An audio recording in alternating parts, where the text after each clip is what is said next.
ስምንተኛና ዘጠነኛ ክፍል የሆናችሁ ተማሪዎች ሁለቱን ቁጥር ደምራችሁ ይሄን ሲቀንሱ የትኛው መታገኙ ይመስላችኋል? እስቲ እንዴት እንደምሰራው ላሳያችሁ።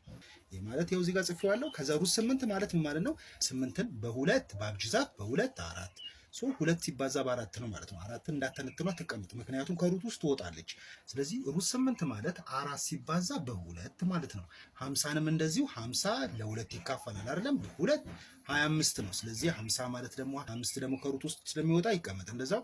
ስለዚህ 25 ሲባዛ በሁለት ታደርጋለሁ። ሲቀነስልና 18ንም እንደዛው 18 ማለት በሁለት ስንት ነው? 9። ኦኬ 9 ደግሞ ከሩት ውስጥ ይወጣ፣ ስለዚህ ይቀመጥ። 9 ሲባዛ በሁለት ታደርገዋለሁ ማለት ነው። በሩት ላይ እንደዚህ ሁለት ቁጥሮች ከመጡ እንደዚህ ማድረግ ይቻላል። ሩት 4 ሲባዛ ሩት 2 እንደዚህ ለሁለት እንደዚህ መክፈል ይቻላል፣ በማባዛት በመለየት ማለት ነው።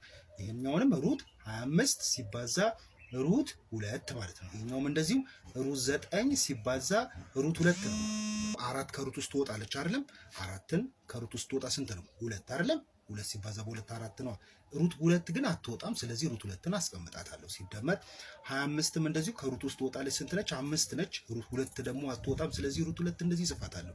ሲቀነስ 9 ትወጣለች። 3 ሆና 3 ጊዜ 3 9 አይደለም?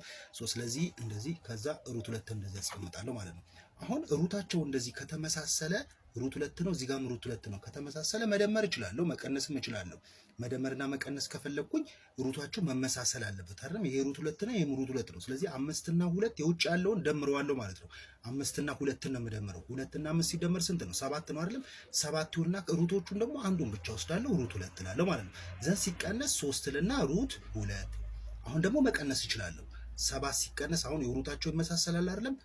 ይመሳሰላል አይደል? ስለዚህ ውጭ ያሉትን መቀነስ ይችላል። ሩታቸው ካልተመሳሰለ ግን ውስጥ ያሉት ካልተመሳሰለ መደመርም መቀነስም አይቻልም። ስለዚህ ሩታቸው ስለሚመሳሰል 7 ሲቀነስ 3 ስንት ነው? 4። ከዛ ሩት አንዱን ወስዳለሁ፣ ሩት 2 ይሆናል ማለት ነው።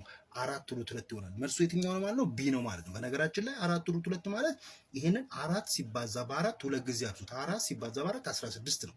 16ን በ2 ስታበዙ ስንት ነው? 32 ነው አይደል? ሩት 32 ማለት ነው።